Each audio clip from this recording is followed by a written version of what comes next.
ಈಗ ನಿನ್ನೆ ಕಾವೇರಿ ಅಚ್ಚುಕಟ್ಟಿನ ಪ್ರದೇಶದಲ್ಲಿ KRS ICC ಮೀಟಿಂಗ್ ನಾನೇ ಅಧ್ಯಕ್ಷ ಆಗಿರೋದ್ರಿಂದ, ನೀರಾವರಿ ಸಚಿವನು ನಾನೇ, ICC ಕಮಿಟಿ ಅಧ್ಯಕ್ಷರು ನಾನೇ ಆಗಿರೋದ್ರಿಂದ ನಿನ್ನೆ ಮೈಸೂರಿನ ಮಂತ್ರಿಗಳಾದಂಥ ಯತೀಂದ್ರ ಅವರು, ಮಂಡ್ಯ ಮತ್ತೊಬ್ಬರು ಸಚಿವರು, ಕೃಷಿ ಸಚಿವರಾದಂಥ ನರೇಂದ್ರ ಸ್ವಾಮಿ ಅವರು, ನಾನು ಮತ್ತು ನಮ್ಮೆಲ್ಲ ಶಾಸಕರು, ಮೈಸೂರಿನ ಮತ್ತು ಮಂಡ್ಯ ಎಲ್ಲ ಶಾಸಕರು ಸಹ ಮೀಟಿಂಗ್ ಮಾಡಿ ಒಂದು ರೈತರ ಈ ಸಂಕಷ್ಟದ ಪರಿಸ್ಥಿತಿನಲ್ಲಿ ರೈತರ ಕೋರಿಕೆಯನ್ನ ಪರಿಗಣಿಸಿ ಇವತ್ತು ಒಂದು ನೀರನ್ನ, ಸೊ ನಾವು 4 ತಿಂಗಳು 4 ಕಟ್ಟ ನೀರು, 15 ದಿವಸ ಬಿಡೋದು, 15 ದಿವಸ ಆಫ್ ಮಾಡೋದು.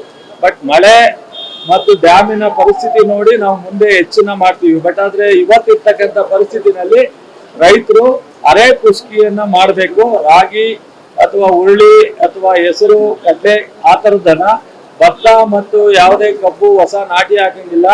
ಜೂನ್ವರೆಗೂ ನಮ್ಗೆ ಸಮಸ್ಯೆ ಇರೋದ್ರಿಂದ ನಾವು ಅರೆ ಕುಸ್ಕಿಯನ್ನ ಮಾಡ್ಲಿಕ್ಕೆ 4 ತಿಂಗಳು 15 ದಿವಸ ಆಫು 15 ದಿವಸ ಆನ್ ಮಾಡಿ, ಸೊ ಕೊನೆಗೆ ಸ್ವಲ್ಪ ತೊಂದರೆ ಆಗ್ಬೋದು, ಅದನ್ನೆಲ್ಲ ಮಾಡಿ ಅದು ಟೈಮ್ ಟೇಬಲ್ ಹಾಕಿ ಕೃಷಿ ಇಲಾಖೆಯಿಂದ ಪಾಂಪ್ಲೆಟ್ ಹಾಕಿ ಜಿಲ್ಲಾ ಆಡಳಿತ ಮತ್ತು ನೀರಾವರಿ ಇಲಾಖೆ, ಕೃಷಿ ಇಲಾಖೆ ಜಾಯಿಂಟ್ ಆಗಿ ಎಲ್ಲ ರೈತರಿಗೆ ಮನವರಿಕೆ ಮಾಡಿಕೊಟ್ಟು ಸಂಪೂರ್ಣವಾಗಿ ಇವತ್ತಿಂದನೇ ನೀರನ್ನ ಮತ್ತು ಕಾವೇರಿ ಅಚ್ಚುಕಟ್ಟಿನಲ್ಲಿ ವರ್ಣಾದಲ್ಲೂ ಕಬಿನಿ ಮೀಟಿಂಗ್ ಮಾಡಿ ICCನ ತೀರ್ಮಾನ ತಗೋತಾರೆ ಮತ್ತು ಹೇಮಾವತಿನ ನಮ್ಮ ಶಿವಲಿಂಗೇಗೌಡರು ಮಾಡಿ ತೀರ್ಮಾನ ತಗೋತಾರೆ. ನಾನು KRSನಲ್ಲಿ ತೀರ್ಮಾನ ತಗೊಂಡು ನಿನ್ನೆ ಪತ್ರಿಕಾ ಹೇಳಿಕೆಯನ್ನು ಸಹ ಇವತ್ತು ಬಿಡುಗಡೆ ಮಾಡ್ತಾ ಇದ್ದೀನಿ.